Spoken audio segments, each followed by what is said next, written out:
மகா பெரியவா சரணம். தெய்வத்தின் குரல் பகுதி 1, தலைப்பு 3, மதம், கட்டுரை 22, பாப புண்ணியங்கள். இந்த உலகில் நாம் எவருமே பாபியாக இருக்க விரும்பவில்லை. ஆனால் பாப காரியமே அதிகம் செய்கிறோம். நாம் எல்லோருமே புண்ணிய பயன் பெறத்தான் விரும்புகிறோம். ஆனால் புண்ணிய காரியங்களை செய்வதில்லை. பாபம் செய்ய யாருமே விரும்பவில்லை. ஆனாலும் கிருஷ்ணா அவனை எதுவோ பாபத்திலேயே பலாத்காரமாக தூண்டிக் கொண்டிருக்கிறதே, அது என்ன என்று அர்ஜுனன் பகவானை கேட்கிறான். அதுதாண்டா அப்பா ஆசை ஆசை என்பது என்று பகவான் பதில் சொன்னார். ஆசையினால் ஒன்றை அடைய முயல்கிறோம். எப்படியாவது அதை அடைந்து விட வேண்டும் என்பதால் தர்ம அதர்மங்களை புறக்கணித்து விடுகிறோம். அந்த ஆசை நிறைவேறிவிட்டால் அதோடு திருப்தி உண்டாகிறதா? இல்லை. அக்னியில் நெய்யை விட்டால் அது அணைந்தா போகிறது, மேலும் பெரிதாக வளர்கிறது. அப்படியே ஓர் ஆசை பூர்த்தியான மனசில் இன்னொரு ஆசை பெரிதாக மூழ்கிறது. சரி, அப்படியானால் ஆசை நிறைவேறாவிட்டாலே நல்லது என்று சொல்லவா? அப்படியும் இல்லை. ஆசை நிறைவேறாவிட்டால் நமக்கு ஆத்திரம் உண்டாகிறது. சுவரில் எரிந்த ரப்பர் பந்து திரும்புவது போல் நிறைவேறாத ஆசையானது கோபமாக திரும்பி வந்து நம்மை பாபத்தில் மேலும் தள்ளுகிறது. ஆசைக்கு அடுத்தபடி இந்த குரோதத்தை தான் பகவான் கீதையில் சொன்னார். இதுவும் ஆசையின் விளைவுதான். அப்படியானால் பாபம் செய்யாதிருப்பதற்கு ஒரே வழி ஆசைகளை அழிப்பதுதான். இதை எப்படி செய்வது? நாம் காரியம் செய்யாமல் இருக்க முடியாது. உடம்பு காரியம் பண்ணாத போது கூட நம் மனசு காரியம் பண்ணி கொண்டேதான் இருக்கிறது. எதையாவது எண்ணிக்கொண்டே இருப்பதுதான் மனசின் காரியம். உடம்பு மனசு ஆகியவற்றால் இந்த இரு வகையிலும் நாம் செய்கிற அத்தனை காரியங்களும் இப்போது நம்முடைய சொந்த ஆசை அபிலாஷைகளையே சுற்றி சுற்றி வந்து கொண்டிருக்கின்றன. இதனாலேயே அவை நம்மை மேலும் மேலும் பாபத்திலே கொண்டு போய் தள்ளி கொண்டிருக்கின்றன. அப்படியானால் இனி காரியமே இல்லாமல் சும்மா இருந்து விடலாமா என்று பார்த்தால் மனுஷ சுவாபம் நம்மை அப்படி இருக்க விட மாட்டேன் என்கிறது. சிந்தையை அடக்கியே சும்மா இருக்கின்ற திறம் அரிது என்று தாயுமான சுவாமிகள் சொன்னார். உடம்பின் காரியத்தை கொஞ்சம் நிறுத்தினால் கூட சித்தத்தின் காரியம் நிற்க மாட்டேன் என்கிறது.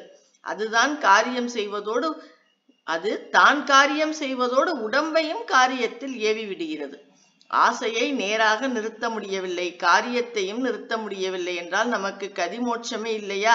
இந்த பிரச்சனைக்கு தீர்வே இல்லையா? இந்த ப்ராப்ளத்துக்கு சொல்யூஷனே இல்லையா? இருக்கிறது. அதாவது இப்போது நாம் இருக்கிற நிலைமையில் காரியத்தை அடியோடு நிறுத்திவிட வேண்டும் என்பதில்லை.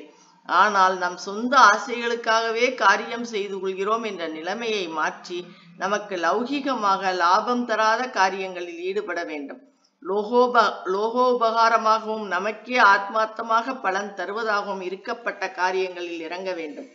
இப்படிப்பட்ட காரியங்களில் ருசியை உண்டாக்கி கொண்டு மேலும் மேலும் ஈடுபடுகிற போது ஆசைகளும் குறைந்து கொண்டே வருகின்றன. பாபம் குறைகிறது, புண்ணியம் ஏறுகிறது.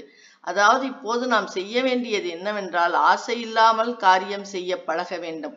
ஆசை இல்லாமல் செய்வதுதான் புண்ணிய காரியம். நாம் இப்போது 4 விதங்களில் பாபம் செய்கிறோம். உடம்பால் பல கெட்ட காரியம், வாயால் புரளி பேச்சும் அசத்தியமும், மனத்தினால் கெட்ட நினைவுகள், பணத்தினால் செய்கிற பாபத்தை சொல்லவே வேண்டாம். எந்த 4ஆல் பாவம் செய்தமோ அந்த 4ஆலுமே புண்ணியம் செய்ய பழக வேண்டும். உடம்பை பரோபகாரம், பகவானை பிரதட்சணம் செய்து நமஸ்கரிப்பது, இவற்றில் ஈடுபடுத்தி புண்ணியம் செய்ய வேண்டும். வாயால் பகவன் நாமாவை சொல்லி புண்ணியம் செய்ய வேண்டும். சம்பாதிப்பதிலேயே பொழுதெல்லாம் போய்விடுகிறது, இதற்கு அவகாசம் இல்லையே என்பீர்கள். சம்பாதிப்பது கிரகஸ்தர்களுக்கு அவசியம்தான். ஆனால் யோசித்து பார்த்தால் அதற்கே பொழுது முழுதும் போய்விடவில்லை என்று தெரியும். வீண் பேச்சு, பரிகாசம், வேடிக்கை பார்ப்பது, நியூஸ் பேப்பர் விமர்சனம், இவற்றில் எவ்வளவு பொழுது வீணாகிறது. அதையெல்லாம் பகவந்த் நாமஸ்மரணையில் செலவிடலாமே. இதற்கென்று தனியே பொழுது ஏற்படுத்தி கொள்ள முடியாவிட்டாலும் பரவாயில்லை. காரியாலயத்துக்கு பஸ்ஸிலோ ரயிலிலோ போகும்போது பகவந்த் நாமாவை ஜபித்து கொண்டே போகலாமே. ஓடி ஓடி சம்பாதிப்பதில் ஒரு பைசா கூட பிற்பாடு உடன் வராதே. மறு உலகத்தில் செலாவணி பகவந்த் நாமா ஒன்றுதானே. மனசு பகவானினிடம், அதை குப்பை தொட்டியாக்கி இருக்கிறோம்.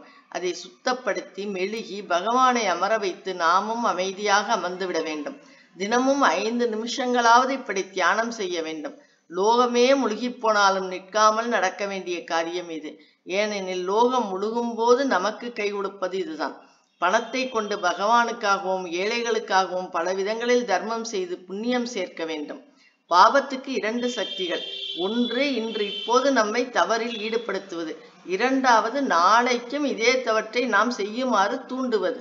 உதாரணமாக, பொடி போடுவது அன்றைக்கு கெடுதல் செய்கிறது. அதோடு நில்லாமல் நாளைக்கு பொடி போடவும் தூண்டுகிறது. இதுதான் பழக்க வாசனை என்பது. இந்த வாசனையை மங்க வைத்து புண்ணியங்களை செய்து செய்து புண்ணிய வாசனையை ஏற்ற வேண்டும்.